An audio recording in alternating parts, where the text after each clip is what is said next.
बिस्मिल्लाहिर्रहमानिर्रहीम। अस्सलाम वालेकुम नाज़रीन। वज़ीर आज़म ने पीपल्स पार्टी के साथ किसी भी सतह पर डील के तासर की नफ़ी कर दी।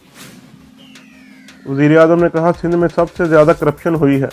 करप्शन के खिलाफ जिहाद करने आया हूँ। किसी से कोई डील ना होगी, ना डील मिलेगी। सिंध में तग़यीर ज़रूर हो रही है, लेकिन तब्दीली ज़रूर आएगी। वज़ीर आज़म इमरान खान की सदारत में सिंध की सूरत हाल पर इजलास। नाज़रीन, खबर की तफसीलात में जाने से पहले चैनल को सब्सक्राइब कर लें और साथ दिए गए बेल आइकन को भी प्रेस कर लें। नाज़रीन, वज़ीर आज़म इमरान खान ने पीपल्स पार्टी के साथ किसी भी किस्म की डील के तासर की नफ़ी करते हुए कहा कि सिंध में सबसे ज़्यादा करप्शन हुई है। करप्शन के खिलाफ जिहाद करने आया हूँ। किसी से कोई डील नहीं हुई, ना डील मिलेगी। मीडिया रिपोर्ट्स के मुताबिक वज़ीर आज़म इमरान खान की ज़ेर सदारत सिंध से हुकूमती इत्तेहादी जमातों का इजलास हुआ। इजलास में सिंध की तरक्याती मनसूबों और सियासी सूरत हाल पर तबादला ख्याल किया गया। इजलास में तहरीक-ए-इंसाफ, MQM और GDA के रहनुमा शरीक हुए। इजलास के शुरका ने वज़ीर आला सिंध मुराद अली शाह की गिरफ्तारी का मुतालबा किया। मुराद अली शाह के होते हुए वफाकी हुकूमत का कोई मनसूबा मुकम्मल नहीं होगा। सरदार अली गौहर महर, जुल्फ़िकार मिर्जा, खुर्रम शेर ज़मान और दीगर ने वज़ीर आला सिंध के खिलाफ शिकायत लगाई। शुरका ने कहा कि हमने तब्दीली के लिए वोट दिया, लेकिन सिंध में तब्दीली नज़र नहीं आ रही।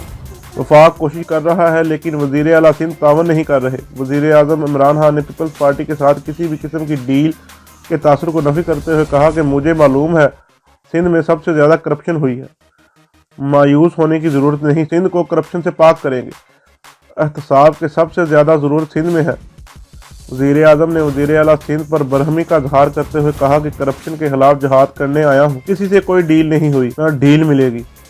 इन्होंने कहा कि सिंध के मामले में तग़यीर ज़रूर हो रही है, लेकिन तब्दीली ठहर चुकी है। दूसरी जानब वज़ीर आज़म इमरान खान ने आज कामयाब जवान प्रोग्राम के तहत कर्जों के चेक तकसीम करने की तकरीब से खिताब करते हुए कहा कि इस प्रोग्राम में हमें सबसे ज़्यादा ख्याल शफाफियत और मेरिट का रखना होगा, क्योंकि लोगों को बड़ी उम्मीद है। लोगों ने इन कर्जों के लिए अप्लाई किया है। मुझे खुशी हुई कि 1,90,000 खवातीन ने कर्ज के लिए अप्लाई किया है। कामयाब जवान प्रोग्राम के लिए 10 से 15,000 जवानों से दरख्वास्तें दी। सबसे बड़ी बात, हुकूमत बिजनेस के लिए सहूलत दे रही है।